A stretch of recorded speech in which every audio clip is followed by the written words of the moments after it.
sebenarnya mana yang kita tahu, Jepun itu sendiri sebuah negara yang tidak mempunyai apa-apa sumber ataupun tidak mempunyai apa-apa hasil galian. Tak ada minyak, tidak ada arang batu. Arang batu ada tapi telah habis pada abad ke tahun 60-an dahulu. Tidak mempunyai sebarang biji besi, biji timah. Jadi firma-firma di Jepun, mereka perlu mengeluarkan satu barangan yang berkualiti tinggi kerana pada selepas Perang Dunia Kedua, sektor perindustrian di Jepun telah lumpuh serta-merta, akibat daripada impak peperangan.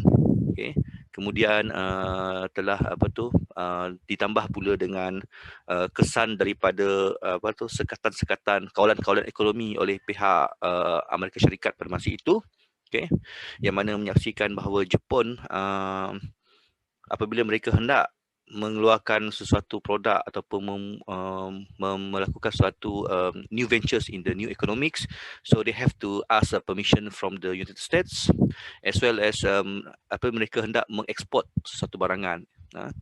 If they wanted to export the goods from their country, it must be through the United States pada masa itu.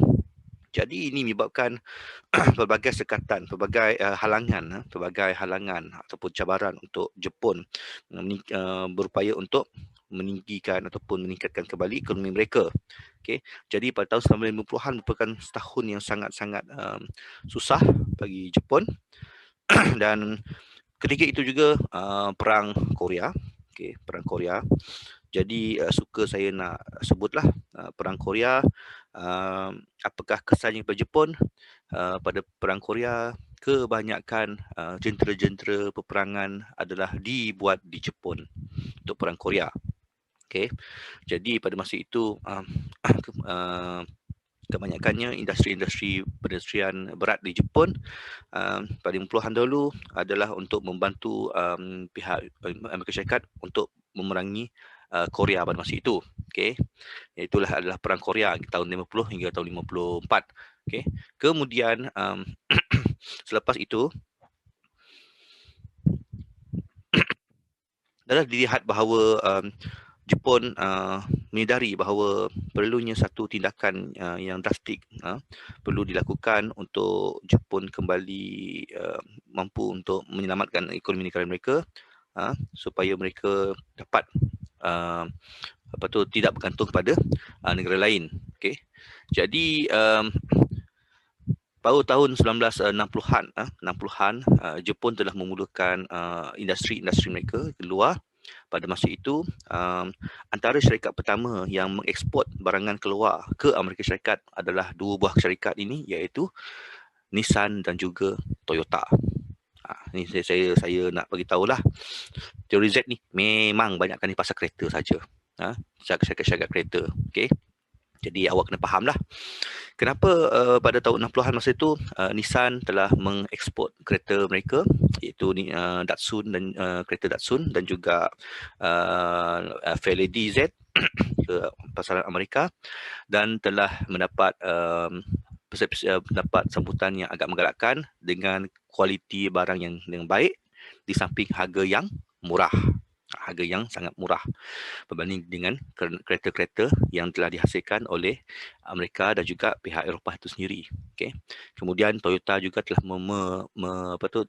Toyota pun join the league juga. Toyota pun mula mengeksport kereta mereka. Yang pertama iaitu Toyota Corona dan juga Toyota Corolla ke negara-negara lain juga pada tahun 60-an. Pada masa itu barangan keluaran Jepun dilihat sebagai suatu barang yang agak murah, sebagaimana kita lihat barang made in China sekarang. Macam itulah barangan Jepun pada masa itu. Dan akibat daripada tetapi barang Jepun pada masa itu, walaupun ianya kebanyakannya adalah hasil daripada ciplak daripada barang Eropah, ianya dilihat bahawa barangan yang dihasilkan oleh Jepun adalah berkualiti tinggi, tahan lama dan juga agak mudah untuk diselenggara dan murah. Dan ini telah menyebabkan barang-barang Jepun tadi berjaya untuk memasuki banyak pasaran-pasaran di dunia. Kereta Jepun yang pertama telah di ekspor ke Malaysia pada tahun 1965, dan juga first kilang kereta di Malaysia, kereta Jepun, bukan kereta Eropah. Kalau kereta Eropah tahun 1965, Volvo telah membuat kilang pertama mereka di Segambut pada tahun 1965. Tetapi pada tahun 1968, okey, di Shah Alam, Toyota telah membuat kilang pemasangan kereta pertama di Malaysia, Toyota. Okey. Dan ini telah menyebabkan syarikat-syarikat Jepun tadi telah mendapat tempat di negara kita dan juga di seluruh dunia lah pada tahun 1970-an. Okey, dilihat bahawa peranan syarikat Jepun dalam pasaran dunia, terutamanya otomotif dan juga elektronik, telah meningkat, especially selepas krisis minyak pada tahun 1974, menyaksikan kereta Jepun yang simple dan juga sangat jimat minyak telah menjadi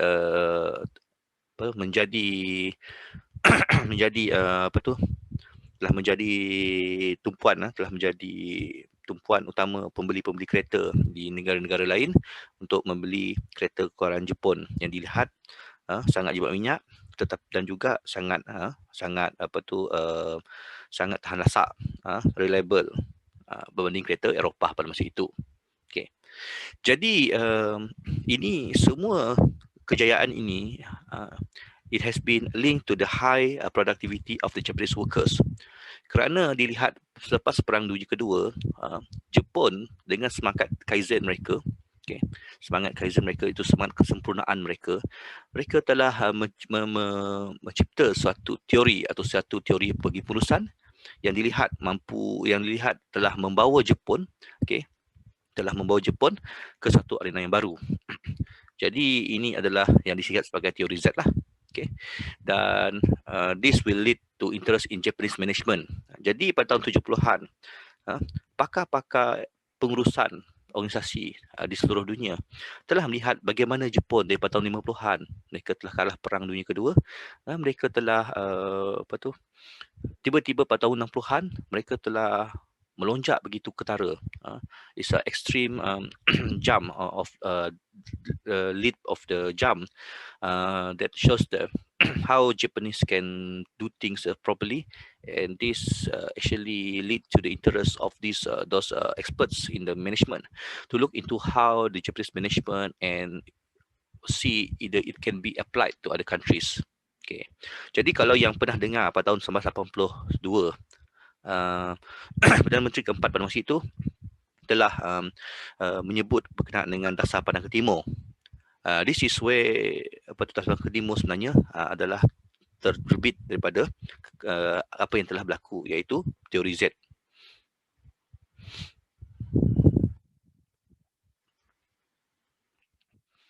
Jadi when we talk about the theory Z, this is about the Japanese management, alright? And what are the characteristics of the Japanese management? The first one is the lifetime employment, where 1/3 of the labor force were granted a lifetime employment. Maksud di sini, di Jepun adalah menjadi suatu kehormatan bagi seseorang pekerja itu apabila mereka digaji oleh satu syarikat yang sama daripada mula sampai ke pencen. Ia merupakan satu penghargaan. Dan budaya lompat kerja di Jepun merupakan perkara yang sangat dipandang sepi. Okey, maksudnya kalau seorang pekerja itu dia lompat-lompat bekerja, itu menunjukkan bahawa pekerja tersebut tidak kompeten melakukan kerja. Okey, itu maksud bahawa pekerja itu mempunyai masalah, bukannya syarikat. Itu di Jepun. Dan sekiranya seorang pekerja itu, okey, dia telah bekerja daripada muda sampai tua, okey, itu menunjukkan bahawa di Jepun budaya setia kepada syarikat itu adalah sangat penting, dan juga itu juga menunjukkan bahawa seorang pekerja itu sangat kompeten melakukan kerja. Begitu adalah lifetime employment di Jepun. So the recruitment done once a year from the crop of the UCT graduates. Jadi di Jepun pada masa itu ketika mereka sedang belajar, okay, syarikat-syarikat telah pun merekrut mereka, telah pun melihat dan juga mengintai pelajar yang di sana untuk diambil bekerja selepas mereka bergraduat.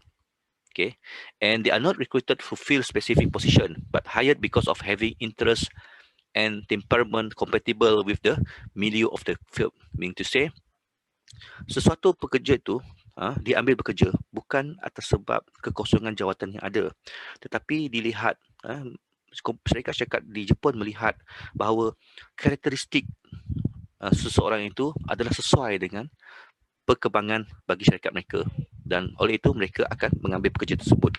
Okay, so in the Japan management, it is normal to hire people for a long run, and once hired, not to be fired or laid off. Maksud di sini adalah sangat janggal atau sangat kurang suatu pekerja tersebut dipecat selepas diambil kerja, melainkan sekiranya pekerja tersebut telah melanggar peraturan. Okay, and good performance important for promotion, dan juga sekiranya pekerja tersebut mampu untuk menunjukkan prestasi yang baik, okay, maka mereka akan dinaikkan pangkat ke jawatan yang lebih tinggi dan seterusnya, jawatan yang besar. Okay, jadi contoh macam syarikat-syarikat di Jepun yang besar-besar seperti syarikat Panasonic, seperti syarikat Nippon Oil dan sebagainya, kebanyakan CEO mereka adalah orang-orang yang telah bekerja lebih daripada 30 tahun. Maksudnya selepas mereka bergraduat, mereka join the company, dan slowly mereka akan menjadi top management dalam satu company tersebut. Jarang sekali bagi orang Jepun, dan amat janggal bagi syarikat Jepun untuk mengambil orang luar untuk menjadi top management mereka. Sangat janggal bagi mereka. Itu disebabkan pada tahun 1999 apabila syarikat Nissan telah mengalami kerugian yang sangat teruk, sehingga kan syarikat Nissan dijual kepada syarikat Renault PSA daripada Perancis. Okay. Pada masa itu dilihat bahawa tindakan kerajaan Jepun pada masa itu yang tidak mahu untuk menyelamatkan Nissan daripada bankrupt telah mendapat kecaman yang sangat hebat pada masa itu, kerana dilihat bahawa jika Jepun tidak bersikap patriotik untuk menyelamatkan syarikat-syarikat Jepun yang telah mengalami masalah selepas kekuatan ekonomi. Dan apabila ketua pengarah eksekutif dan juga presiden Nissan adalah dilantik daripada orang yang bukan Nissan sendiri dan juga bukan orang Jepun sendiri, orang-orang Jepun pada masa itu telah melihat suatu perkara tersebut sebagai satu penghinaan kepada bangsa Jepun. Kerana mereka kata syarikat Jepun tidak seharusnya diterajui oleh orang bukan Jepun. Okay. Okay. So, itu yang berlaku lah.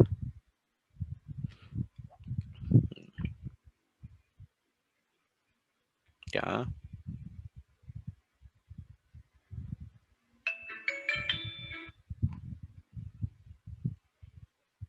Okay. So, itulah yang di Jepun. And then number 2, okay, for the Japanese management is a non-specialized career path. So, maksudnya di sini untuk syarikat-syarikat di Jepun, okay, ianya degree ataupun kelaikan seseorang itu tidak menjamin bahawa dia akan mendapat suatu pekerjaan tersebut.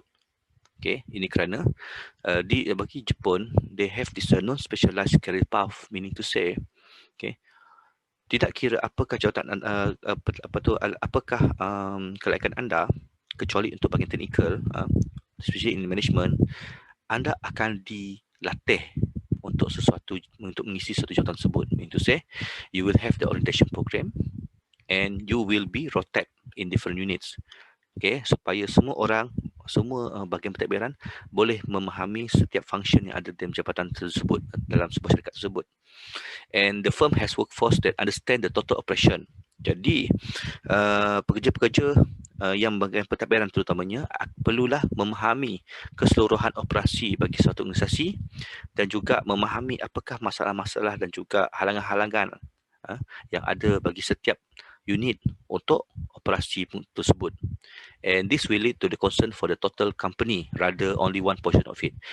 Jadi jadi pendekatan yang digunakan oleh pihak Jepun ini telah mewujudkan suatu perasaan the belonging of the company, where the staff itself will think as a whole, will think that the interest in the company is as a whole rather than only in charge of their department alone.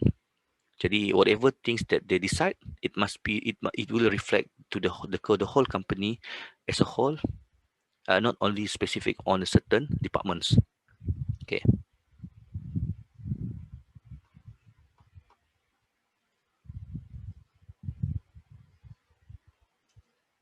Okay.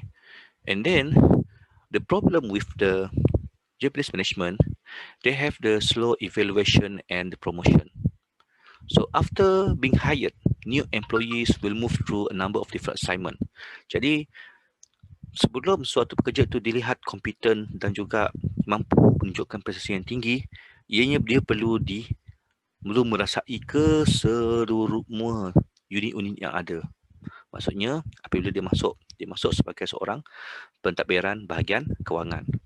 Daripada kewangan dia masuk ke bahagian perolehan, masuk ke bahagian inventory, masuk ke bahagian aset, masuk ke bahagian human resource, masuk ke bahagian corporate, masuk ke bahagian communication, sampailah habis semua departmen pengurusan yang ada, barulah dia dilihat kompeten atau tidak kompeten untuk membolehkan dia dinaikkan pangkat kepada position yang seterusnya.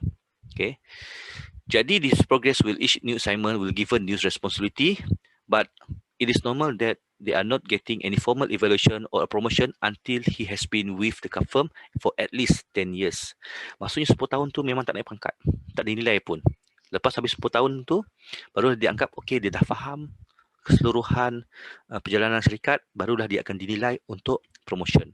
Dan selalunya selepas 14 tahun hingga 16 tahun bekerja, barulah mereka dinaikkan pangkat. Jadi in terms of the career development path for the theory Z is quite slow, but after that it will become faster. Okay, tidak seperti pengurusan di management. Okay.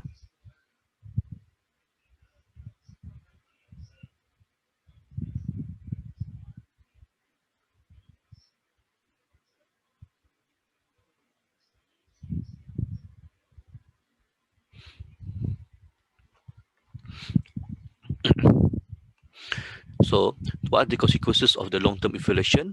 Okay, jadi bila long-term evaluation macam ni, they will have a game playing. Maksudnya di sini macam politik lah, where the management play tricks to make themselves look good in the short term and win the promotion.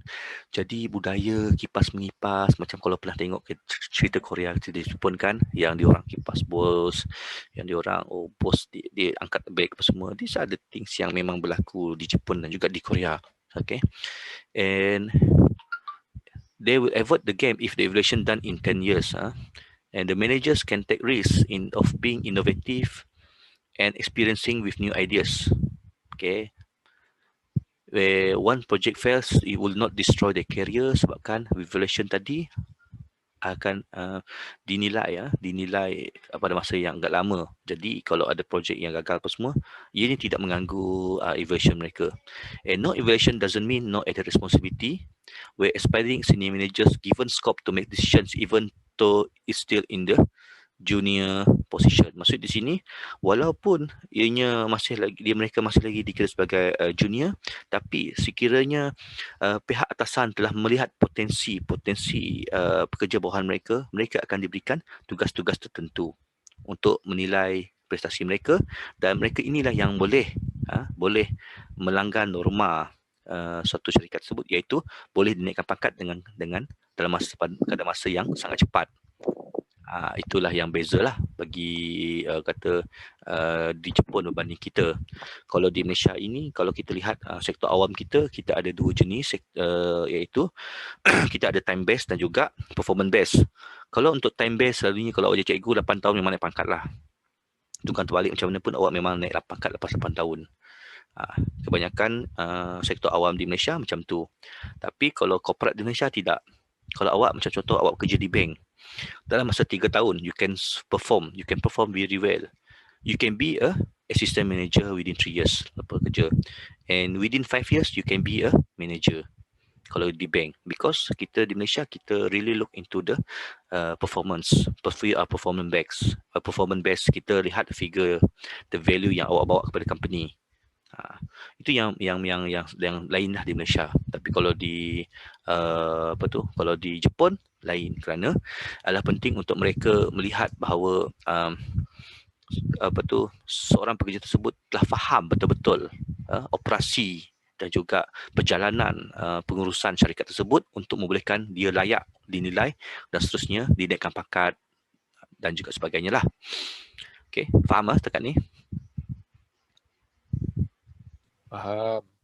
Itu Jepun kalau tengok cerita Jepun, kenapa Jepun, Korea is almost the same lah. Awak tengok yang dia suka nak kipas bos semua, ni lah sebab dia. Ni lah sebab paksa kipas bos sebab nak cepat naik pangkat. Kemudian take credit apa semua itu sebabkan mereka sangat terdesak untuk naik pangkat dalam kadar masa yang sangat cepat. Kerana bagi di Jepun terutamanya, apabila mereka naik pangkat, tangga gaji mereka sangat berbeza daripada junior staff and senior staff. The difference of the salary is about double. Jadi kalau contoh gaji mereka dalam lebih kurang kita kata lebih kurang lah dalam 200,000 yen, kalau jadi senior you dapat dalam 500,000 yen, which is a big difference. Kalau nak tahu nilai 200,000 yen dengan 500,000 yen, saya bagi satu contoh. Sebuah kereta Vios di sana harga dia adalah 800,000 yen. Maksudnya di sini kalau awak junior, awak perlu gaji 4 bulan untuk awak beli Vios cash.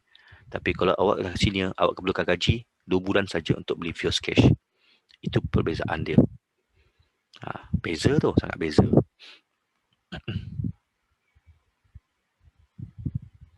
Okay. And then large bonuses on the total company performance. The good thing about the Japanese is they are looking into they treat the whole staff as the same, which is bonus will not based on the individual or the unit performance. Kalau kita di Malaysia, kita akan bagi gaji based on the individual or the unit performance. Tapi di Jepun, they give you as a whole the same pro rata same rate to the whole staff. Mean to say, the most significant aspect, all employees receive the same percentage on the total company performance and not personal or even divisional performance, where this encourage managers to put the overall performance of the company above his interest. So itu yang membezakan. Maksudnya di sini, kalau lah company betul-betul buat untung, semua akan rasa. Mereka daripada serendah-rendah pangkat sampai setinggi-tinggi pangkat, the percentage adalah sama. Bukannya maksudnya nilai bonus tu sama, tapi percentage dia sama. Kalau dikata semua dapat lebih kurang dapat sebulan gaji, so semua dapat sebulan gaji. Tak kira lah pangkat apa pun. Itu yang menarik di Jepun lah. However, there are some drawbacks of the Japanese management where they have a slow collective decision making. Because in Japan, the company, they are being so democratic where they look into the collective decision. Okay, mean to say, keputusan hendaklah dibuat secara bersama oleh semua pihak. So collective decision but not exactly participative, where a small team is assigned to prepare a report and its member must consult widely in the organisation. Okay, jadi bila suatu perubahan apa pun nak buat, dia hendaklah mendapat persetujuan ataupun pendapat daripada seluruh unit tadi. And this system works in Japanese firm because all workers are socialized to show greater concern for the company than for their own unit. Budaya di Jepun lain. Okay, kerana berada di Jepun, okay, selepas waktu kerja, pekerja-pekerja dikehendaki untuk keluar minum bersama mereka punya superior. Okay, Maksudnya lepas habis waktu kerja pukul 6.30 petang, mereka hendaklah keluar bersama dengan superior mereka untuk pergi minum atau makan bersama. And during this time we discuss a lot of things. Sampai pukul 9.30 malam baru dia balik. Okay. Esok pagi pukul 7.30 turun kerja. Balik 6.30. Nampak tak macam mana Jepun punya budaya? Balik 9.30.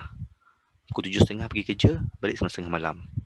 Every day. Sabtu kerja. Ahad cuti. The problem with this is due to the fact that mereka banyak melakukan keputusan-keputusan ini semua berdasarkan collective agreement. So what happen is decision making will be very slow because they have to wait for the whole members to agree upon certain things, then they can make a decision. Jadi sangat slow. Sangat slow. Walaupun it seems like democratic, tapi ianya sangat slow. Rather than, that's why Japanese company nowadays, they have this issue where they are not dynamic enough to adapt with the fast moving environment change dalam ekonomi. Okay, syarikat Jepun sekarang dalam masalah ini. Mereka being too rigid. They are not dynamic enough to be able for them to getting along the way with the different pace of the economic. Itu masalah jugalah Jepun. Okay. And they are offset by the speed of the implementation as everyone understands the aim of the decision and it is agreement with it. So meaning to say, although decision making quite slow, but the thing is the Japanese, they have the same understanding. They have the same aim and the same goal. They share the same objective of the company. That's why mereka ni adalah sangat sehati dan sejiwa in terms of the company aspiration, goals, vision, mission dan sebagainya. Okay, dan mereka betul-betul faham apa keperluan dan kehendak syarikat. That's why mereka boleh bertindak ataupun bergerak dalam cara begini. Okay. And the quality circle, which consists of a small group of the employees, okay, and in Japan, they don't really work in the big number of groups. They work in a small number of groups. But this number of groups, they have this quality groups, okay, where these quality groups, they're increasing the output. They will improve the work procedure. They will utilize the equipment better. They improve the product design and they discuss where to improve job satisfaction or the morale. So, dia ada dalam setiap unit ni, dia ada volunteers yang akan buat quality, yang akan memantau quality dalam unit masing-masing. Yang mana ini yang kecil tapi ini melihat banyak perkara beginilah untuk mereka improve the company, the work procedure and so on. Okay, so kita lihat how different Japanese and the American organizations. Okay, Japanese, most of the company, in fact syarikat Jepun yang sangat maksudnya kedai yang sangat lama di Jepun adalah kedai yang sangat lama di dunia adalah berada di Jepun, iaitu syarikat tersebut telah wujud semenjak abad ke-10 lagi dan masih lagi beroperasi sehingga hari ini. Okay. Jadi itu menunjukkan bahawa bagaimana syarikat Jepun sangat mementingkan long term vision and mission as opposed to the Western organizations where they are very short term. Itu syarikat di Barat, mereka jarang lebih daripada 100 tahun. Cuma untuk pengurusan gaya Jepun, they have a slow evaluation and promotion as opposed to the American organization where you can be a CEO in the early 40s. Tapi Jepun, awak tengok CEO mereka kebanyakannya umur 60 tahun ke atas. Okay. And then Japanese organizations, there's no specialization towards their staff because all the staff has gone through the process where they have to be shifted in different departments so that they will enrich and enhance their skills in the management. They understand the whole process of the management and so on. But in America, kalau awak duduk sana lah awak pencen. Okay, and they have this implicit control mechanism. Okay, whatever things inside of the corporation, okay, they will manage within the organizations. But for the Western organizations, they have the explicit control mechanism where everything must being interrogate externally. Okay, so in Japanese organizations, there are collective decision making where the decisions made by the top management is the results of the discussions all over the stages of the departments. However, for the American organization or Western organizations, only certain people can make decisions on the company. Yang lain-lain ikut sahaja. Okay. And then in Japan, they, in terms of the responsibility, they are taking a responsibility as a collective. Maksudnya di sini, kalau syarikat rugi, semua mereka akan bertindak untuk mengambil tanggungjawab tersebut. Maksudnya mereka akan merasakan bahawa mereka bertanggungjawab atas kerugian tersebut dan mereka will look into it and try to enhance it, try to make things better in the future collectively. Maksudnya sini daripada peringkat bawah sampai peringkat atasan, mereka akan rasa tanggungjawab yang bersama untuk memastikan bahawa syarikat tidak rugi dan sebagainya. Tapi kalau di Amerika ataupun Western organizations, they look this as a fault of the certain people only. Meaning to say, kalau syarikat rugi, they will pinpoint the fingers to the top management rather than they look into how the lower layers of the staff is contributing for the loss and other things. Okay. Jadi inilah yang perkara yang dilihat bahawa agak berbeza, okay, berbanding Jepun dan juga budaya Barat. And so Japanese organizations, they are the total focus is on the organization as a whole, meaning to say the whole team, the whole staff in the organizations, they understand and they share the same focus on the organizations, meaning to say they will look into how these people or how they themselves, okay, can contribute to the organization as a whole. Tapi untuk Western style, they only focus on certain sections. Kalau rugi, dia akan pinpoint on certain sections only. They don't take it as a total, as a whole. Bukannya menganggap bahawa semua orang perlu tanggungjawab, semua orang kena fokus semua orang, tidak. Mereka hanya kata, okay, kita rasa this department problem, we fix only the department without looking into the consequences or looking into the relationship between one department to another. Jadi ini menyebabkan menyebabkan sistem bagi American organizations, they are look into on the micro scale rather than Japanese where they look everything as a micro. Okay. Okay. So sekejap saja pasal teori Z, okay, untuk dibincangkan dan kita akan lihat terus kepada chapter 6 pada hari ini.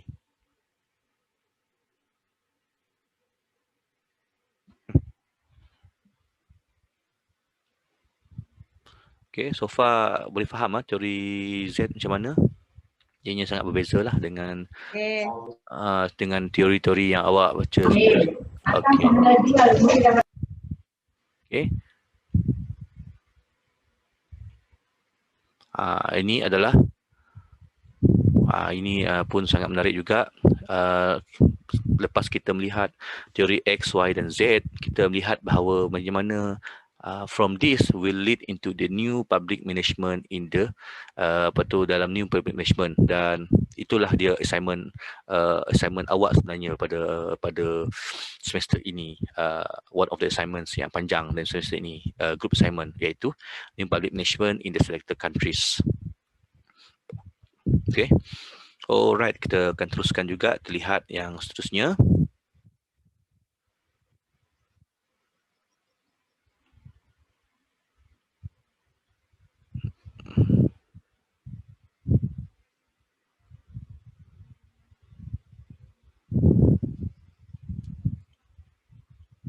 Okay.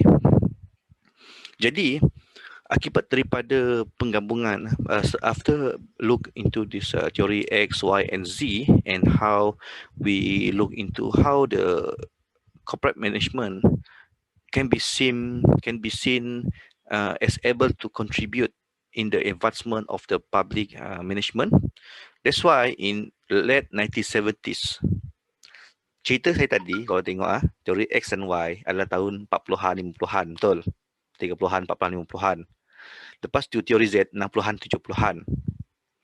Selepas tahun 1976, okay, dilihat bahawa public sector they require a reformation. Okay, reformasi diperlukan, dilihat adalah perlu untuk reform the whole public sector management. Okay, dan selepas melihat kejayaan-kejayaan syarikat-syarikat di luar sana pada tahun 60-an dan awal 70-an, melihat a lot of companies has been booming around and become the domain player in the sectors, in the economic sectors. So the government of the world at that time, they look into how we can improve on the public sector by implementing those corporate management skills ke dalam public management. And of course, because of the, especially on the uncertainties of the economic due to the oil crisis in 1974, okay, and also of course the apa tu dilihat bahawa there's a need to modernize the public sectors. So then in 1976, okay, there needs to have this new kind of the public management, dan itulah yang akan kita bincang. Okay, so what are the history in the new public management? So new public management is viewed as a modern approach of management in the public sector. Okay, jadi pada masa itu di UK, when the government has been led by the Margaret Thatcher as a prime minister, okay, so it was introduced during her tenure as a prime minister as a reaction towards the insufficiencies of the traditional public sector administration approach. Pada masa itu Perdana Menteri UK pada masa melihat bahawa the public management is too slow, is inefficient, and is high cost.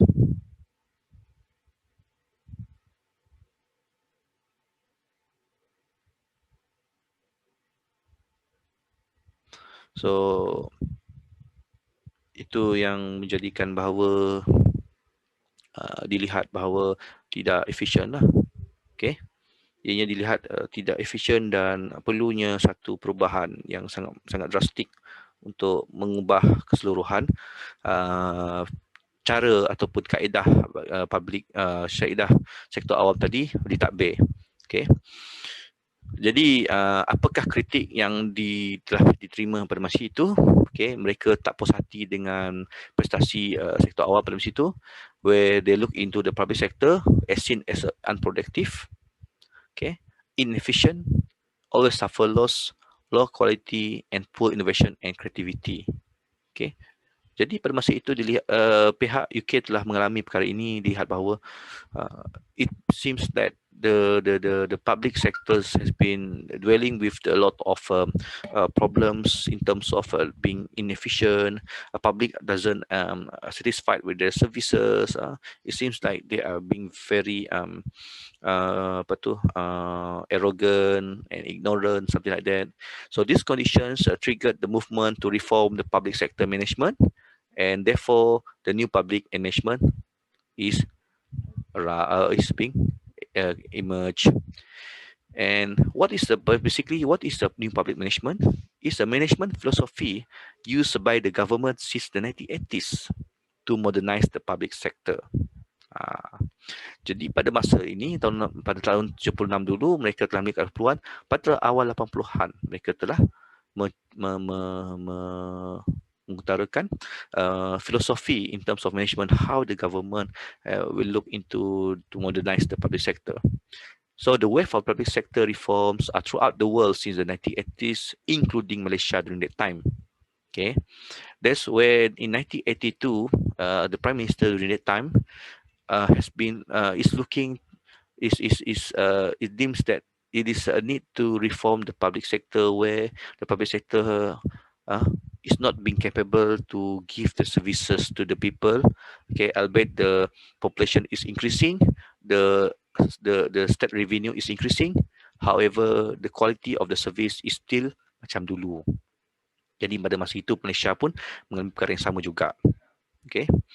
And the main hypothesis in the new public management reform, where the more market orientation in the public sector will lead to greater cost efficiency for the government without having negative side effects on the other objective and consideration. Jadi apa yang kita lihat di sini adalah NPM pada masa itu is looking more into the market orientation. They are look into the economic market as well. And how by looking into the demand of the market, okay, will greatly reduce the cost of the government. So I mean to say, whatever service that they do, it must be by the demand, okay, and will have no negative side effects on other objective and considerations. So I mean to say, di sini dia ada dua benda yang dilihat, okay. Sekiranya pada masa, contoh pada sekarang ini, okay, pada era COVID-19 ini adalah dilihat bahawa sektor kesihatan sangat diperlukan berbanding sektor-sektor lain. Maka pada masa sekarang kerajaan telah mengurangkan fokus mereka kepada benda-benda yang kurang kritikal pada masa ini dan menumpukan segala usaha dan juga sumber kepada perubatan COVID-19, kepada keselamatan. Okey. Okey. Tetapi pada masa sama, kita tak boleh mengabaikan perkara-perkara lain. Kita tak boleh mengabaikan sehingga melumpuhkan perkhidmatan yang tak difokuskan tadi. Sebagai contoh, apabila kata-kata berkenaan dengan masa kita sekarang ni COVID-19, dapat dilihat a big chunk of the government budget this year, next year, will goes into the healthcare as well as the internal securities and also the defense. Kerana ini sangat perlu. Kita, the most of the frontliners are the healthcare staff and also the defense staff, polis, tentera, APM dan sebagainya. Okay, kesihatan dan semua. Tetapi dapat dilihat bahawa bajet untuk pendidikan dikurangkan sedikit. Kerana adalah dianggap bahawa sekolah kemungkinan besar tidak dijalankan seperti biasa. Maka dengan itu banyak bajet boleh ditarik pergi ke tempat yang lain. Tapi bersama kita tak boleh mengabaikan sekolah. Maka sekolah-sekolah yang bermasalah perlulah dibaik pulih. Sebab itu ada bajet untuk kita baik pulih sekolah. Tapi pada masa sama tidak ada kita kata tidak ada bajet yang ketara untuk peningkatan pendidikan dan sebagainya. Kerana dilihat ianya kurang keperluan mendesak pada masa kini. Dan juga kalau lihat macam transportation semua, kurang keperluan mendesak pada masa ini untuk pembinaan jalan baru dan sebagainya, hanya untuk maintain the existing road. Jadi bajet tadi, pembangunan tadi dapat dibawa kepada bajet khas COVID-19 supaya kita dapat secara total mengenangani masalah COVID-19 ini. Jadi itu adalah the flexibility of the new public management, where everything is planned on demand, by demand. It's not based on the rigid structure macam dulu lagi. Okay. So NPM, okay, when compared to the other public management theories, is more oriented towards the outcomes and efficiency through better management of the public budget. Jadi apa yang dilihat dalam NPM ini, it is more towards the how we manage the public budget, how we focus on where to do, what to do, which one is critical, which one is less critical dan sebagainya. So we manage the budget based on the priority has been given on the specific time and specific situation. So it is achieved by applying competition, as it is known the private sector, to organizations in the public sector emphasizing economic and leadership principle. Yang perkara ni yang pertama dilihat kalau dikata achieving by applying competition. Mean to say here, what does it mean by competition is they are competing each other in the public sector. So that's why dalam public sector, dalam public management, kita ada anugerah perkhidmatan awam, terutamanya kepada unit-unit yang audit terbaik dan sebagainya. Ya, bila audit, okay, kita akan bagi ranking on the audit, berapa persen audit dia bagus dan sebagainya, and it is being shown in the public sector bulletin. Okay, dia kata okay, mana admin yang mana unit yang bagus, mana unit yang bermasalah, and this will create the competition between the department itself, right? So it also address the beneficiaries of the public service like customer, as citizen, as a shareholder. Dan whatever the response of the public also being catered in this in the new public management, where it is because that's why they come up with the client charter, piagam pelanggan. Macam kalau you pergi dekat fakulti kita pun, video lepas sekali tengok piagam pelanggan fakulti sains sosial. So this is the we are addressing the beneficiaries of the public service. Maksud saya, kita telah umumkan, okay, kita telah wawarkan bahawa kepada orang awam yang mana merupakan kita punya pemegang, kita punya shareholder. Kita kata our client is a student, so whatever things we do, it is for student. Macam itulah lebih kurang. So inilah teknik-teknik dalam pengurusan new public management sebenarnya.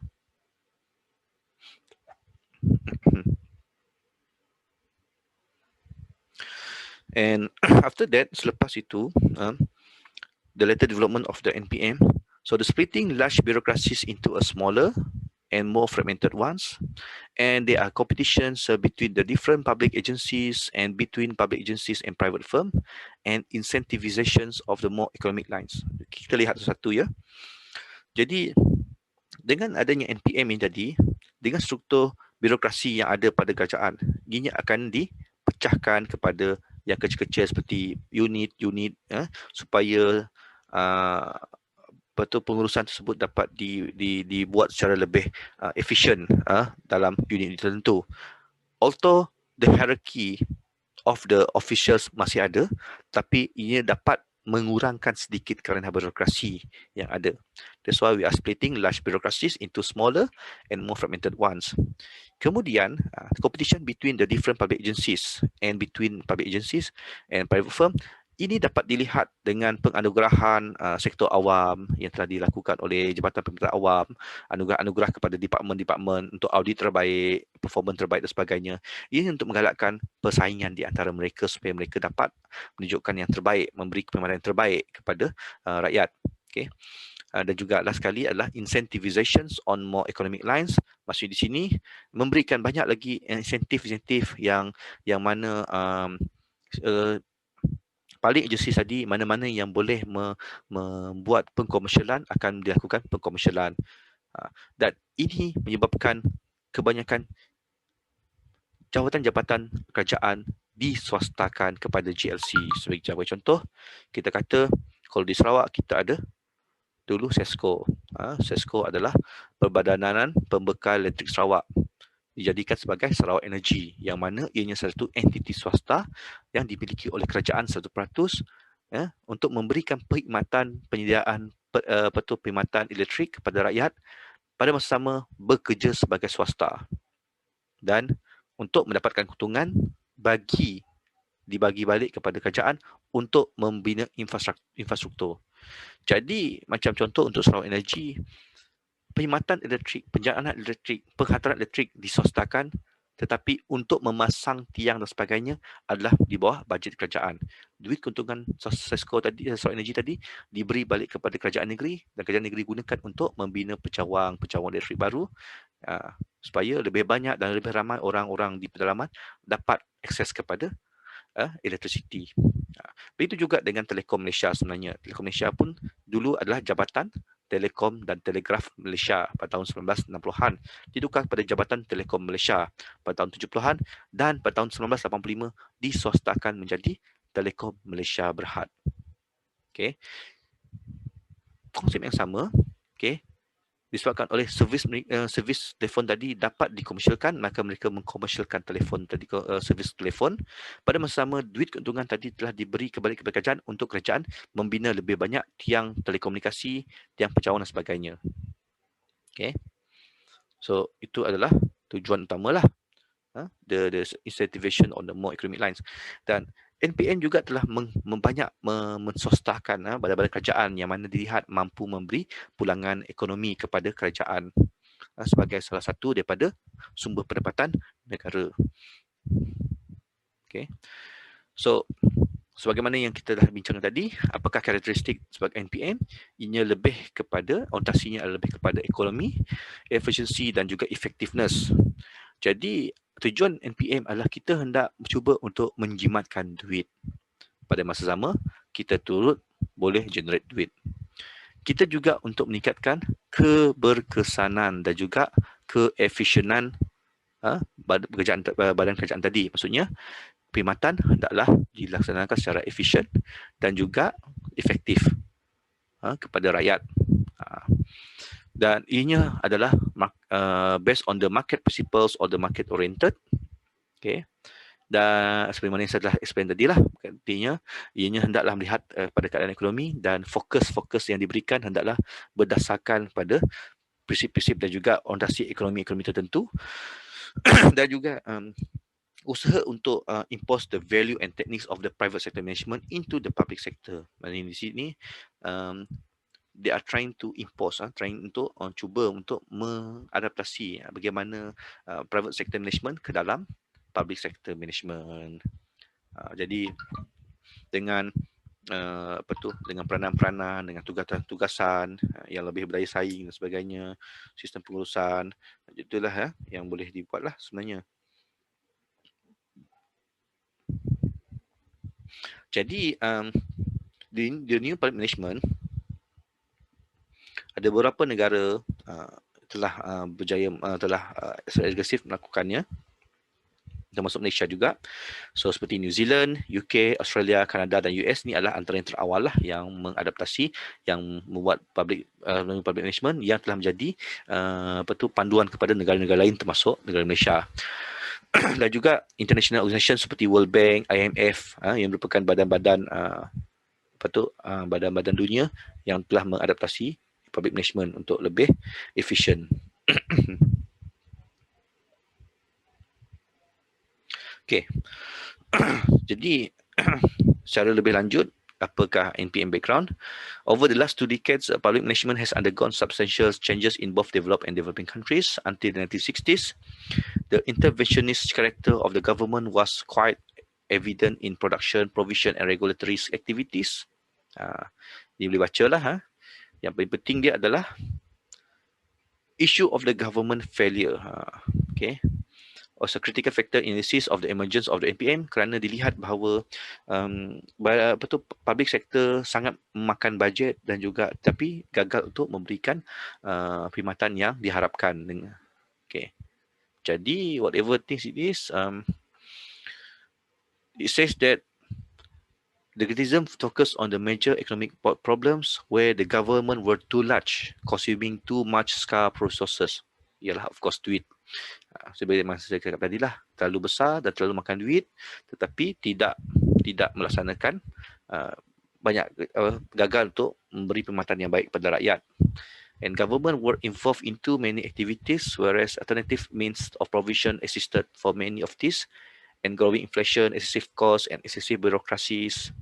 Jadi ini yang kenapa kita menswastakan, kerana dilihat kerajaan terlalu banyak aktiviti dilakukan. Pendidikan dia buat, kesihatan pun dia buat, pertahanan pun dia buat, kerja raya pun dia buat. Sangat banyak. In fact, before 1980s, JKR sendiri yang membina jalan-jalan di Malaysia. Maksudnya staf-staf JKR merupakan orang yang membina jalan. Mereka sendiri yang menggerakkan jentera, steamroll, excavator dan sebagainya. Dan ia dilihat bahawa bukan satu perkara yang efisien. bagi sektor kerajaan untuk melakukan perkara tersebut, kerana mereka bukanlah kontraktor-kontraktor yang memang tugas untuk membina pembinaan sepanjang masa. Jadi ianya dilihat bahawa tidak efisien, dan that's why NPM tadi telah melihat bahawa perlunya kita memberi tender awam kepada pihak swasta untuk melakukan kerja-kerja pembinaan jalan raya, yang mana JKR hanya memantau sahaja. Sebab itu pada masa itu dilihat bahawa JKR telah berubah daripada yang membuat jalan kepada yang memantau dan memantau jalan saja. Dulu pada tahun 90-an JKR masih lagi menyelenggara jalan. Tapi selepas tahun 2000 dilihat bahawa ianya tidak efisien untuk JKR menyelenggara jalan sendiri, maka ianya lebih baik diswastakan kepada syarikat-syarikat luar untuk membuat penyelenggaraan yang lebih baik.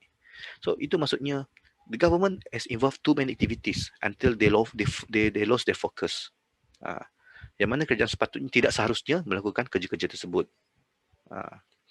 So that's why there was a call for reinventing government on the basis of a market economy. Okay, and this formula was preached by the World Bank, the IMF, the OECD, and so forth. And this also become a powerful instrument for change in developing countries, which has been to accept the prescription in the international donors agencies to get financial assistance. Jadi pada masa 80-an juga, tahun 90-an juga dilihat bahawa mana-mana negara yang membangun yang ingin mendapatkan bantuan kewangan, syaratnya mereka haruslah mengaplikasi New Public Management. Itu syarat mereka. Okay, untuk meningkatkan ketulusan dan juga keberkesanan kerajaan. Okay. And then the second aspect of criticism relates to the pattern of the administration. Kemudian kita lihat bagaimana struktur pentadbiran itu sendiri menimbulkan kritikan untuk mengadakan NPM. Okay, yang mana berdasarkan model tradisional kerajaan itu sendiri, dilihat bahawa perbelanjaan fiskal telah meningkat dari kerajaan tahun ke tahun. Okay, namun dilihat bahawa prestasi bagi sektor awam, bagi setengah tempat, setengah perkara adalah sangat teruk. Okay, dan juga dilihat bahawa terlalu banyak birokrasi. Dan dilihat juga accountability adalah sangat kurang. Maksudnya di sini walaupun dengan birokrasi ada, tapi accountability bagi pembuat keputusan untuk melaksanakan perkhidmatan adalah sangat kurang. Dan of course rasuah. So rasuah merupakan perkara utama yang menyebabkan orang ramai telah hilang kepercayaan mereka kepada kerajaan, dan suatu reformasi menyeluruh bagi menambah baik persepsi rakyat kepada kerajaan adalah sangat diperlukan. Okay. So NPM, okay, they promises of a leaner and better government. Okay. Decentralizations, empowerment, customer satisfaction, and better mechanism of public accountability. Jadi kalau saya nak bercerita pasal Malaysia, sebab assignment awak nanti awak akan melihat aspek-aspek negara-negara berbeza seperti New Zealand, Australia, US, UK, Canada. Okay. Jadi di Malaysia sendiri pada tahun 60-an, 70-an, sektor awam adalah dilihat sangat tidak efisien kerana sektor awam meliputi hampir keseluruhan aspek perkhidmatan di Malaysia. Dahulu, pos di bawah kerajaan, jalan raya di bawah kerajaan, telefon bawah kerajaan, elektrik bawah kerajaan, air bawah kerajaan, perumahan bawah kerajaan, pertanian bawah kerajaan, Felda pun kerajaan, Felkra pun kerajaan, Rista pun kerajaan, bank pun kerajaan, BSN pun ada kerajaan. Jadi kerajaan telah mengawal semua aspek kehidupan pada masa itu dan menyebabkan banyak perkara yang agak perlahan. Seperti contoh, kalau elektrik padam, breakout. Oleh kerana perkhidmatan elektrik diberikan oleh kerajaan, maka penyelenggaraannya penyelenggaraan bagi sistem-sistem yang menjana duit tersebut adalah dilihat sangat perlahan. Contoh pembaikan substation dan sebagainya perlulah melalui tender-tender, bajet dan sebagainya. Maka ianya menyebabkan kalau breakout memang 2-3 hari breakout, 2-3 hari breakout, 2-3 hari breakout. Okey. Bukannya breakout sejam settle, tak. So itu menyebabkan ketidakpuasan hati kepada pengguna bahawa kita bayar untuk perkhidmatan tapi perkhidmatan teruk, tidak berkualiti. Sama juga dengan telefon dan sebagainya. Jadi dilihat pada masa itu adalah penting untuk meningkatkan perkhidmatan tersebut dengan melalui cara penswastaan. Penswastaan. Jadi disebabkan oleh dilihat juga bahawa perswastaan ini dapat mampu mengenerate duit kepada sektor pada kerajaan. Maka sebab itulah kita kerajaan telah menswastakan banyak syarikat-syarikat di Malaysia. Sebagai contoh, itulah kita kata Malaysia Airlines dulu di bawah kerajaan diswastakan kerana dilihat mampu memberi pulangan wang kepada kerajaan. TNB merupakan lembaga elektrik negara, dilihat mampu menjana keuntungan daripada penjualan elektrik kepada rakyat, maka dibuat TNB. Telekom Malaysia pun sama juga. Okay. Kemudian pelabuhan. Pelabuhan dilihat mampu mengenerate duit dengan sewa sewa kren, sewa adalah dia punya fee yuran-yuran dah, buffing freeze dan sebagainya, yuran parking kapal dan sebagainya. Maka dilihat dia mampu generate duit kepada kerajaan. Petroleum itu sendiri, Petronas, dilihat mampu generate dengan penjualan petroleum kepada luar, dapat beri duit dan sebagainya. So ini semua badan-badan kerajaan dahulu yang diswastakan pada awal 80-an dengan tujuan memberikan perkhidmatan yang lebih baik, mengubah sistem pentadbiran mereka kepada korporat, pendekatan korporat, dan juga mampu memberi keuntungan kepada kerajaan dari segi cukai dan juga sumbangan wang untungan kepada kerajaan. Jadi itu sebab kita melakukan penswastaan. So NPM bukan dasar-dasar yang menjurus kepada penswastaan. Di samping itu juga NPM betul turut menggariskan bahawa ada terdapat perkhidmatan kerajaan yang tidak boleh diswastakan seperti kesihatan. Okay. Macam sekarang kesihatan kita masih lagi bayar RM1 untuk perkhidmatan. Tetapi tapi untuk mendapatkan perkhidmatan lebih baik, maka diberi kelonggaran untuk mengenakan cas penuh kepada pesakit, iaitu sekiranya anda nak buat full payment patient NPP, anda boleh potong queue, anda boleh terus operate esok hari macam swasta, tapi dengan harga yang masih lagi munasabah. Ada juga di hospital pun ada juga sistem macam tu. Dan juga macam contoh kita di Unimas untuk menawarkan perkhidmatan pendidikan yang lebih berkualiti. Contoh, sekiranya anda nak duduk asrama yang ada aircon, anda boleh duduk di asrama Kolej Dahlia yang ada aircon. Boleh bayar harga mahal sikit daripada asrama yang kena subsidi tersebut. Asrama-asrama awak macam BRC, TAS tu semua subsidi, kecuali Dahlia. Dahlia saja tak subsidi. Sebab tu awak ada aircon, ada peti sejuk, ada mesin basuh dalam asrama, dalam rumah tu. Okay. Dan juga dari segi pendidikan juga, okay, yang lain kita juga memberi pendidikan seperti yang pelbagai seperti yuran yang berbeza. Contoh untuk pendidikan, contoh di universiti, sekiranya anda adalah kemasukan bukan UPU, okay, setengah universiti ada offer benda ni, Unimas belum lagi lah. Sekiranya anda masuk ke universiti tanpa menggunakan UPU, itu direct application, so anda perlu membayar harga sebenar degree tersebut, iaitu RM4,000 berbanding hanya bayar RM1,000 seperti mana yang masuk melalui UPU. Ada juga cara tersebut. Okay. Dan juga Untuk pendidikan yang lain-lain, sebagai contoh, sekolah-sekolah, anda punya pilihan untuk masuk ke sekolah yang biasa atau sekolah premier, maka sekiranya masuk ke sekolah yang premier, maka yurannya pun turut berbeza, lebih mahal sedikit, seperti MRSM dan sebagainya. Okay. Dan juga untuk perkhidmatan, apa lagi ya, perkhidmatan lain yang saya kira lebih kurang samalah.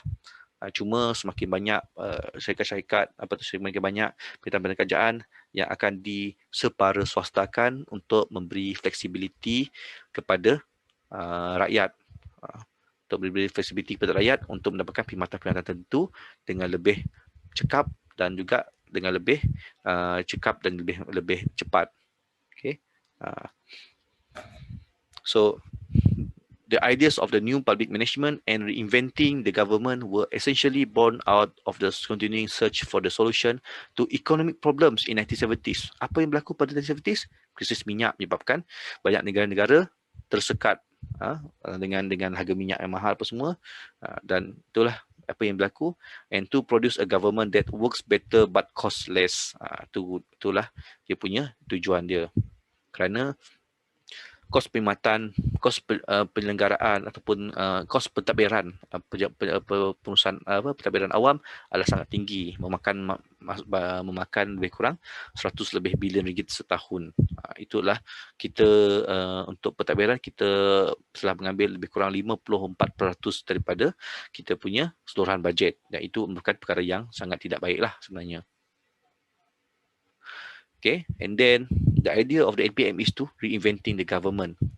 And the idea of reinventing government was advanced by the Osborne and Gabler in 1992, where the concept of the NPM was sparked by the use of the business model prescription for the government, okay, such as using private innovation, sector innovation, resources, and organization ideas to improve the public sector. So reinventing government provided 10 principles through with public entrepreneur might bring about massive governmental reform principles that has remained at the core of the new public management. Jadi di sini, kalau lihat di sini ya, by the use of the public model prescription for the government, such as using private sector innovation, resources, and organization ideas to improve the public sector. Jadi pendekatan inilah yang telah digunakan pakai oleh Malaysia, yang mana kita melihat bahawa perlunya banyak pendekatan-pendekatan seperti perancangan strategik, seperti visi dan misi, penetapan objektif, penetapan piagam pelanggan. Kemudian kita ada sistem-sistem pengurusan yang digunakan seperti 5S. Kita ada 6 Sigma, kita ada pengurusan Kaizen, kita ada juga seperti tender terbuka, kita buat tender terbuka, kita buat public financial, kita buat ada banyaklah apa yang telah dibuat oleh kerajaan untuk meningkatkan lagi keupayaan kerajaan, di samping juga meningkatkan accountability dan transparansi, dan juga mengurangkan kos-kos dalam kerajaan dan sebagainya. And in the new 1980s and early 90s, as if there was a collective assault on the government organizations questioning conventional and traditional ways of doing things, both in the private and public sectors.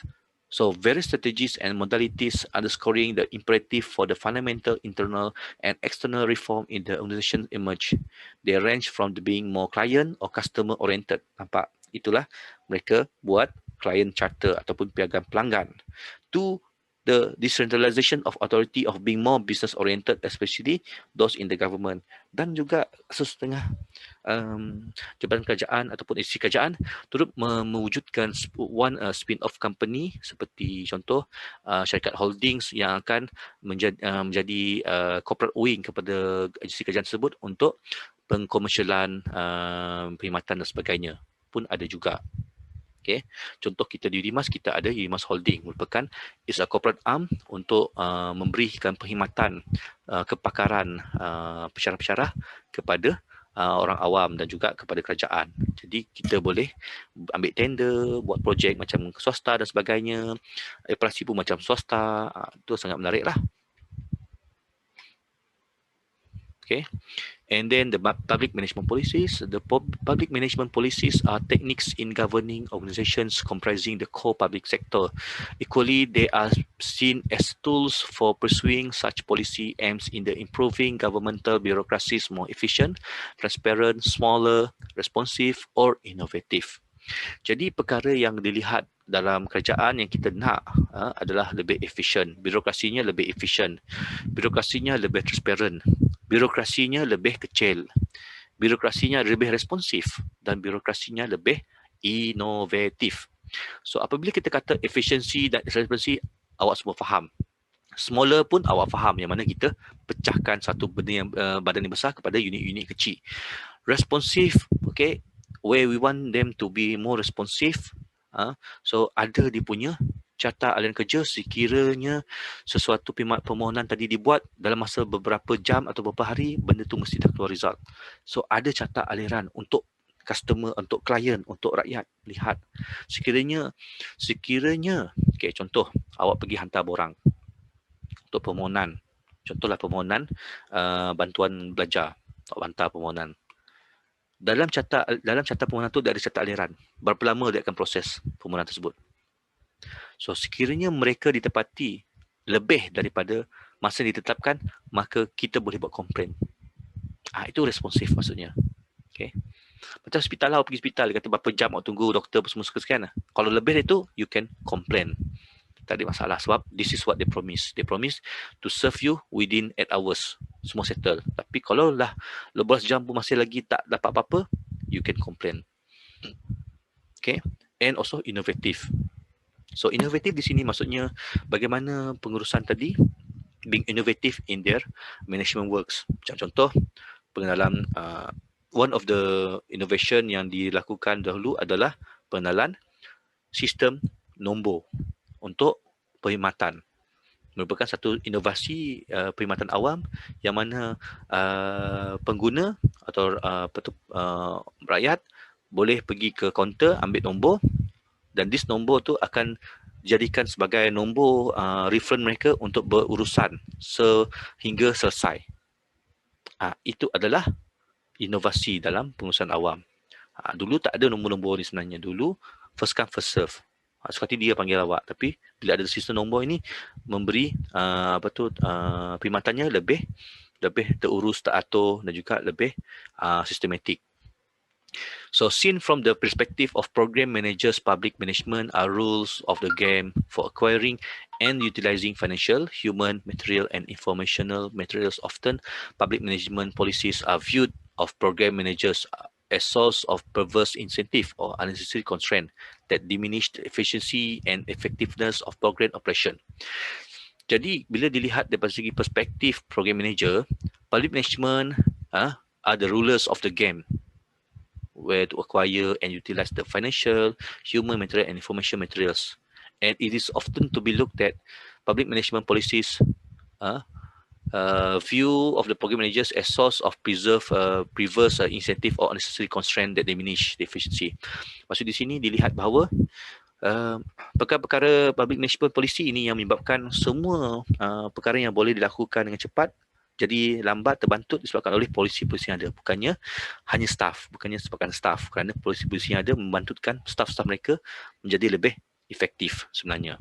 Sebab itu perlunya satu reformasi, satu perubahan diubah dalam public management supaya kita tidak lagi menghalang pegawai-pegawai ini bekerja dengan lebih cepat.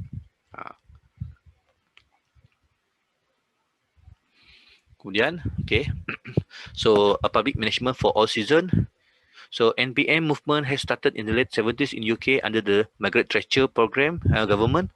However, aside from England, NPM has also been practiced by the other members of the OECD countries, mostly on the Anglo-Saxon countries like New Zealand, Australia, Germany, and Netherlands and Canada. So That's why kita bila kita melihat pada NPM, kita akan lebih fokus kepada negara-negara seperti New Zealand, Australia, Canada, UK. So ini adalah pelopor-pelopor NPM sebenarnya. And NPM become more popular and has stimulated economic and political interest worldwide when Christopher Hood coined the terms in 1992 article entitled A Public Management for All Seasons. Dari tahun 90-an barulah kita banyak melihat perkara inilah.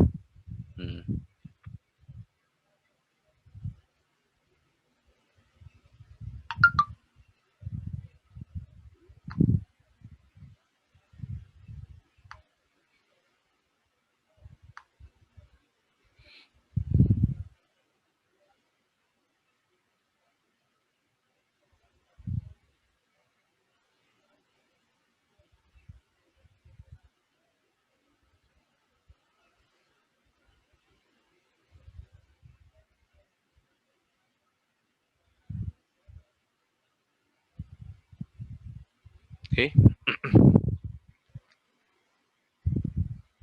So the best example of the NPM practice can be seen in the New Zealand's administrative reform. The government privatized substantial public functions, redeveloped their personnel system in order to be more performance-oriented, institution new process of productivity measures, and re-engineer departmental system to reflect the government's commitment. Okay, so itu adalah whatever things it is. So this is what can be seen in the New Zealand. So you faham lah macam mana New Zealand, kenapa New Zealand sangat cekap dan sebagainya, kerana the best example of the NPM is the New Zealand sebenarnya. Okay. Kemudian in the US during the administration of the Bill Clinton, the concept was reflected in their National Performance Review, which has been urged the federal government to improve their performance. And this has also led the foundation of the praxis of re-engineering government led by the Clinton-Gore administration. Parenthetically, NPM was justified by Lin in this article, Public Management as Art, Science and Profession. So, di US pada zaman Bill Clinton 1992 to 1999, dia nampak bagaimana perubahan US sangat besar. Mereka juga apply NPM. Okay. So, kemudian apakah NPM? According to the Polit, is a shift of the managerialist movement. Then he identified 5 core beliefs the managerialism, where the main road to social progress lies in the achievement of continuing increase in the economically defined productivity. So, kita bercakap pasal NPM, kita bercakap pasal managerialism, itu pendekatan pengurusan dalam dan ianya, dan apa yang Polit cakap ada 5 perkara, 5 core utama dalam managerialism. Pertama, the main road to social progress. Okay. Hala 7 bagi perkembangan sosial adalah berkenaan dengan pendekatan bagi untuk mencapai suatu productivity yang sentiasa meningkat secara ekonomi. Maksudnya, walaupun berada meningkat, kosnya tidaklah meningkat sangat ketara, bahkan terdapat penjimatan pada perkhidmatan tersebut. And such productivity increase will mainly come from the application of ever more sophisticated technology. Dan productivity tersebut meningkat datang daripada penggunaan teknologi-teknologi tertentu. Sebab tu kita gunakan e-government, kita gunakan sistem online dan sebagainya untuk meningkatkan produktiviti. Pada masa sama, dia punya ekonomi dia masih lagi jimat. And the application of these technologies can only be achieved with a labour force discipline in the accordance of the productivity ideal. Maksudnya, aplikasi penggunaan teknologi tadi hanya boleh dicapai dengan tenaga kerja yang mempunyai pengetahuan dan juga disiplin yang bersesuaian dengan produktiviti yang dikehendaki. Maksud di sini, pekerja tersebut hendaklah well trained, well versed, mahir menggunakan teknologi tersebut. Pengurusan is a separate and distinct organization function and the only one that plays the crucial role in planning, implement and measure the necessary improvement in productivity.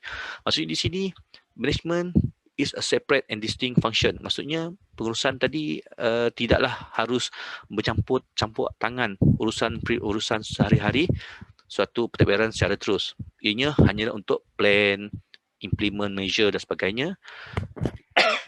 Dan to perform this crucial form, managers must be granted reasonable room to maneuver. Maksud di sini, pengurus-pengurus atau pegawai-pegawai tadi hendaklah ada ruang untuk mereka membuat decision sendiri. Diberi kuasa untuk memberi keputusan secara setempat. Bukannya semuanya perlu tanya KL. Apa? Oh, tanya KL, tanya Putrajaya. This is what happened before in 1980s. Mana-mana keputusan adalah bersikap centralized. Semua keputusan di peringkat negeri hendaklah refer kepada Kuala Lumpur. Jadi sangat birokrasi, sangat susah. Sebab itu penurunan kuasa kepada negeri-negeri amat penting supaya setiap negeri mampu memberi keputusan berdasarkan keadaan mereka. Lepas itu barulah kita ada negeri-negeri boleh decide, dan sehingga sekarang sesetengah jabatan boleh beri decision sendiri tanpa perlu refer kepada pihak atasan untuk perkara-perkara yang simple lah. Perkara yang susah baru mereka refer. Ini untuk mengurangkan birokrasi, mengecilkan lagi skop manager pengurusan, dan juga memberikan kuasa kepada pentadbir untuk lebih bertanggungjawab kepada keputusan yang diberikan. Itu yang berlaku sekarang. Jadi Osborne dan Gabler identify the 10 principles of the NPM. Ni yang famous juga keluar dekat exam ni. So the first one, government has a responsibility to steer the delivery of the public service in the addressing public issue. Kerajaan bertanggungjawab untuk memandu arah penyampaian perkhidmatan awam dalam menalpasti isu-isu berkaitan dengan orang awam. Kedua, government ought to be community-owned, and the role of government is to empower citizens and communities to exercise self-governance. Maksudnya, kerajaan hendaklah menjadi sesuatu entiti yang bermilikan awam, dan peranan kerajaan adalah untuk meningkatkan kapasiti orang awam dan juga komuniti untuk mengaplikasikan pemerintahan kendiri secara dalaman. Maksud di sini, kita nak rakyat kita mampu untuk menyelia diri sendiri dan komuniti sendiri tanpa memerlukan campur tangan kerajaan yang sangat banyak. Sebagaimana contoh, kita menerapkan konsep kebersihan dan sebagainya. Dahulu, perkhidmatan kebersihan dilihat adalah peranan kerajaan semata-mata. Jadi, untuk menghasilkan kerajaan itu lebih bersifat milikan awam, jadi kerajaan mengajak orang awam untuk bersama-sama melakukan gotong royong dan mengamalkan kebersihan kendiri. Jadi apabila rakyat bergotong royong semua dan telah mengurangkan beban peranan kerajaan, inilah menjadikan bahawa kerajaan itu bersikap lebih bersifat awam dan sebagainya. And third, competition is seen as inherently good, such that through competition, the best ideas and most efficient delivery of service can emerge. Yang ketiganya, persaingan dilihat perkara yang baik, yang mana melalui persaingan, idea-idea terbaik dan juga penyampaian perkhidmatan yang sangat efisien dapat dicapai. Jadi bila persaingan ini wujud, kita rasa kita akan buat yang terbaik, dan bersama kita akan buat yang terbaik dengan kaedah yang lebih efisien dan sebagainya. Idea-idea inovasi yang datang inilah yang menjadikan menambah baik perkhidmatan kerajaan itu sendiri. Sebab tu dalam kerajaan kita ada KIK, Kumpulan Inovasi dan Kreatif, yang akan memberi inovasi dan kreativiti dalam pentadbiran sehari-hari sistem kerajaan. Kemudian, it should be the purpose, for which agencies are created that drive the activities of that agency, not the rules that has been constructed around the agency. Maksudnya di sini adalah menjadi peranan kepada setiap agensi peranan agencies, untuk memandu ataupun menyampaikan, mengawal suatu aktiviti agensi, untuk mencapai hasrat agensi tersebut bukannya hanya bertindak untuk mengawal undang-undang yang ada di sekeliling agensi tersebut. Maksudnya sini, daripada kita menghukum, kita memandu komuniti tersebut untuk ke arah yang lebih baik. Bukannya kita mengawal dengan memberi hukuman. Kemudian, public agencies should be judged on the result that they generate. Hendaklah dinilai berdasarkan keputusan atau result yang mereka dapat. Kemudian, the notion of customer is predicated on the value of choice, where the customer ought to have right to choose between competing and differentiate approach that could be taken to deliver at any particular public goods. Maksudnya, pelanggan tadi is predicated on the value of choice. Maksudnya, pendekatan pelanggan mampu memberi pilihan, okay? Pilihan untuk memilih, okay? Di antara competing and differentiated approach that could be taken. Maksudnya dengan kita piagam pelanggan tadi boleh memberi pelanggan untuk rakyat ataupun pelanggan untuk menilai sesuatu kualiti perkhidmatan yang telah diberikan. Kemudian, birokrasi earn the allocation of resources by demonstrating the value in terms of the public goods that will be generated by the investment that elected officials would make in a particular agencies. So, allocation resources tadi adalah berdasarkan kredit. Maksudnya, sekiranya agensi itu bagus apa semua, maka allocation untuk bajet akan diberikan lebih banyak berbanding yang non-performing. Jadi, ini menyebabkan agensi lebih cuba untuk daya saing supaya in next year mereka boleh minta bajet yang lebih lagi untuk melaksanakan lebih banyak lagi aktiviti kepada orang awam. Dan at principle relates to the desirability of the orienting public agencies toward preventing rather than curing public problems. Yang ke-8, prinsipal dia, kita hendak melihat bahawa sektor awam tadi menjadi pencegah. Maksudnya, daripada kita cuba untuk menyelesaikan masalah, kita mencegah masalah tersebut wujud. Jadi itulah yang banyak dilakukan oleh kita sekarang ini. Kita cuba mencegah daripada suatu perkara tadi menjadi barah dalam komuniti kita. Dan it's about maximizing the participation of the broadest possible number of people, institution in the decision making process. Okay, kalau kita lihat sekarang ini menjadi satu trend bahawa town hall sana, town hall sini diadakan, diwujudkan. Town hall sana, town hall sini, public hearing sana, public hearing. Ini untuk meningkatkan lagi penyertaan orang awam dalam pembuatan satu polisi kerajaan. Itu yang telah kita amalkan sekarang. Kerajaan amalkan sekarang. Beberapa lately lah. I think late in 2014 start. Yang mana kita dengar, public hearing, pendengaran awam, town hall sana, town hall sini, dengar pendapat apa semua untuk kita buat. In fact, untuk bajet 2021, sebanyak 284 pendengaran awam secara maya telah dilakukan di seluruh negara yang terarah kepada pemegang-pemegang taruh seperti agensi kerajaan dan swasta serta NGO dan juga persatuan-persatuan terpilih yang mana semuanya dikumpulkan dan direka bentuk menjadi belanjawan 2021. Okay. So, untuk bajet pun memang akan dibuat benda perkara macam inilah. Dan last sekali adalah principles relates to leverage the market force and utilize the market best strategy in delivering the public goods. Maksud di sini mengambil pendekatan tekanan bagi ekonomi dan menggunakan economic best strategy untuk kita menyampaikan perkhidmatan kerajaan sendiri. Itulah 10 prinsipal dalam NPM yang telah digariskan. Okay. However, ada juga criticism dalam NPM.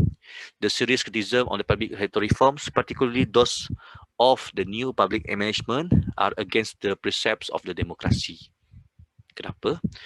It is argued some the democracy requires bureaucracy, where democracy requires the rule of law, the legal sanction regulations on the market, preservations of the equity and competent bureaucracy subject to control by statute and judicial institution. Jadi apa faham di sini? Demokrasi dikata ada undang-undang dia, ada sanction regulation dia dan macam-macam. Tapi NPM dilihat dia dah melanggar norma tersebut. Yang mana dilihat bahawa kegiatan kerajaan perlulah bersikap lebih dinamik macam korporat. seolah-olah tidak ada undang-undang yang ataupun akta-akta yang mengekang mereka. Okay. Where bureaucracy and democracy go together, to move away from bureaucracy is to wish to set up a new system of the government altogether. Jadi ini kritisism yang telah yang dicakap lah, kerana ini dikatakan sebagai against the precept of democracy. Okay. So the public sector reforms may reduce the political accountability, where if the manager is to be more accountable, then the politician is axiomatically to be less accountable, and the public accountability may be reduced through contracting or other ways in the function is delivered by the private sector, so there no longer government involvement. Nampak di sini. Sekiranya satu pengurus itu jadi lebih accountable, so the politician will be less accountable and public accountability may be reduced kerana perkhidmatan tadi diberikan kepada swasta untuk dilakukan. Jadi dilihat bahawa kurangnya peranan sektor awam tadi. Tetapi untuk kita meningkatkan lagi keberkesanan perkhidmatan awam, setengah perkhidmatan perlu diswastakan supaya lebih cekap. Tapi bila dah diswastakan, maka isu accountability bagaimana swasta melaksanakan tadi akan dipersoal. Jadi inilah dia kritikan-kritikan yang wujud dalam NPM. So the public management reform have generally aimed to reduce the size of government, but there's no real evidence that this was in response to the demand of the people. So among the criticism of this model, however, was in emphasis on people as customer or client rather than citizen, and customer were placed as end product users of the government rather than means of the policy making process.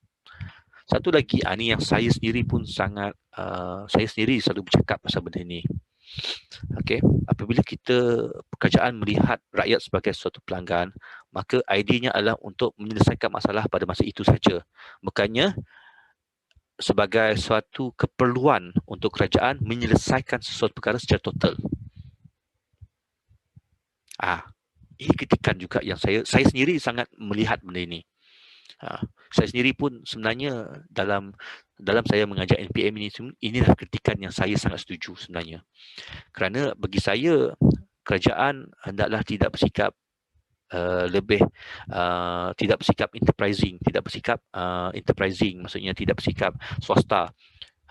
Di sini kerajaan hendaklah melihat bahawa kita perlu menyelesaikan masalah-masalah sosial ini secara lebih konklusif dan lebih holistik, bukannya hanya menyelesaikan pada masa itu berdasarkan keperluan saja. Sekiranya kita menyelesaikan satu masalah berdasarkan keperluan, maka fungsi ataupun peranan kerajaan itu telah hilang secara perlahan-lahan. Kita tak nak macam tu. Sebab tu kita boleh lebih kata pendekatan mencegah dan menyelesaikan secara total itu sangat penting. Walaupun ianya mungkin tidak diperlukan, tapi ianya adalah saling berkaitan satu sama lain, dan sebagai suatu pelaksana polisi kerajaan untuk ke arah polisi yang lebih baik, kita perlu lihat perkara ini juga sebenarnya. Itu kritikan saya. Saya setuju dengan kritikan yang dikatakan oleh Den Haag di sini. Okay. So their model of governance expand the traditional role of the public administration rather as a lone arbiter of public interest, rather than the public administration is seen as a key actor within the larger system of the government. Itu yang dikritikkan lah tadi. Okay. So following the reinventing governments, they divide the agreement into 7 principles, namely to serve the citizen, not customer. It's not right for me. It's not right to label the people as the customer. Okay, and it have to be seek the public interest rather than the certain group of interest. Okay, and to value citizenship over the entrepreneurship. Maksud di sini, although NPM kita cuba menggalakkan penghasilan, money generating income, money generating services, tapi we have to value the citizenship. You can generate money, but not until you make a lot of profits. So the idea of state, kalau kita kerajaan berniaga dengan rakyat, so the idea of state tu dah lari dah sebenarnya. And think strategically and act democratically. Okay, recognize that accountability is not simple. Ini saya sangat setuju. Accountability bukan hanya sekadar tunjuk perkara yang awak dah buat dalam list apa semua. They said no. It's more than that. Is beyond than that. It's all about the way of the decision making until the implementations of the services to people. So the whole process itulah accountability. Okay?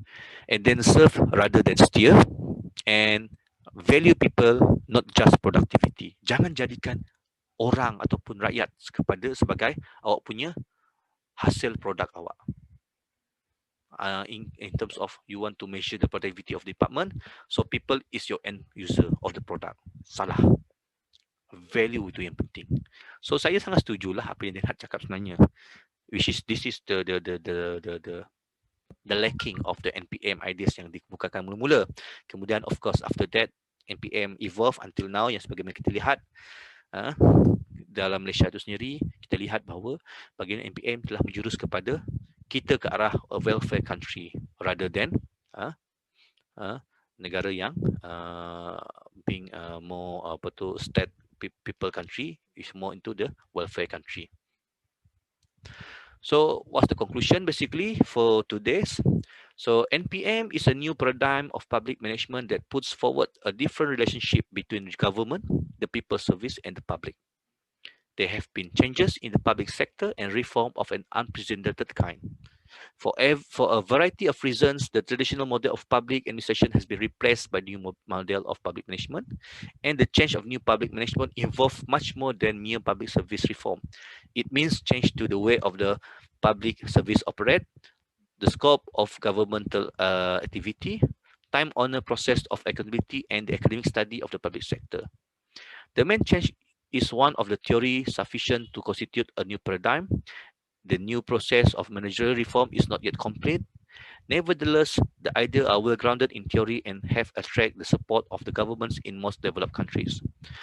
So, Hood repeat that criticism argue is more than packaging was new, not the idea inside, and the NPM could be considered as a cargo cult. Idea ni tak baru, idea lama, cuma new branding. Tapi in the way that it evolved to make things better and better. But of course, if you want to approach the NPM, remember that the principle of the state government and people, that we should not profiting from the people. We should serve them. That's the idea of the state and people. Kena ingat benda tu. So itu saja untuk hari ini.